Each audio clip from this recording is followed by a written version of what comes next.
The China Report for Wednesday, April 24, 2013. China plans to build a new generation of bigger aircraft carriers. China's Navy will build new aircraft carriers bigger than its first, a vessel built from a Soviet-era hull and commissioned last year, the official Xinhua news agency reported, citing the Navy's Deputy Chief of Staff. Future Chinese aircraft carriers will carry more fighter jets than the Liaoning, Rear Admiral Song Zhu told foreign military attaches yesterday in Beijing, according to Xinhua. The remarks signal that the People's Liberation Army will push ahead with a modernization plan under which defense spending grew 10.7% last year and 11% in 2011. China now has the world's second biggest military budget after the U.S. This only adds publicly to what many believe to be the case that the Liaoning is a training or starter carrier and eventually China would build larger and more capable ones. Taylor Fravel, a professor at the Massachusetts Institute of Technology who focuses on China's relations with its neighbors, said by email. It suggests that today's PLA is much more confident than in the past regarding its willingness to talk about future military programs. Zhang Zheng, the Liaoning's captain, told the foreign attaches that the carrier's crew had mastered the ship's weapon systems, Xinhua reported. Song said that the J-15 fighter aircraft needed more trial tests before becoming operational on the carrier, according to the report.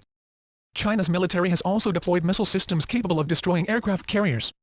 The U.S. has the world's biggest carrier fleet. Bird flu eats up young profits in China. Yum Brands just can't shake off its China troubles. The fast food giant said Wednesday that same-store sales in China dropped 20% in the first quarter, as it continues to grapple with the fallout from a food safety scandal and fears over a new strain of bird flu. The sharp decrease in sales dragged down net income by 26%, from $458 million in the first quarter of last year to $337 million this year. Many consumers in China are worried about a new strain of bird flu, which has received large amounts of publicity. Some of those infected with the virus had recently come into contact with live poultry. The central government has suspended wild bird sales to try to prevent the spread of the virus, although many questions remain as to the source of infection. Old sore spots flare up in China-Japan disputes.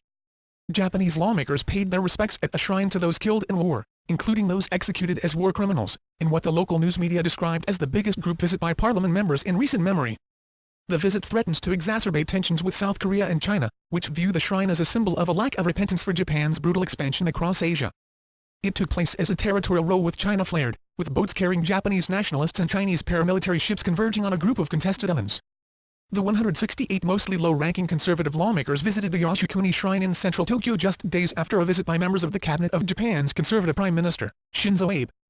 Last year, a group of 81 lawmakers visited the shrine during the same three-day Spring Festival, when many nationalists say they feel obligated to recognize soldiers' ultimate sacrifice for their country. GM to produce twice as many cars in China as the U.S. GM has announced their production capacity will grow to 5 million vehicles a year in China. The entire United States produces only 7 million vehicles a year. What?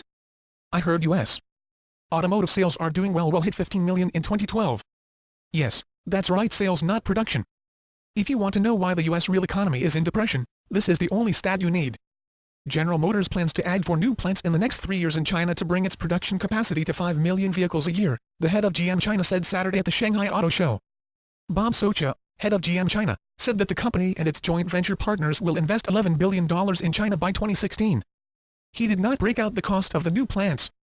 The additional factories will boost GM's manufacturing capacity by 30% and create 6,000 jobs, the company said.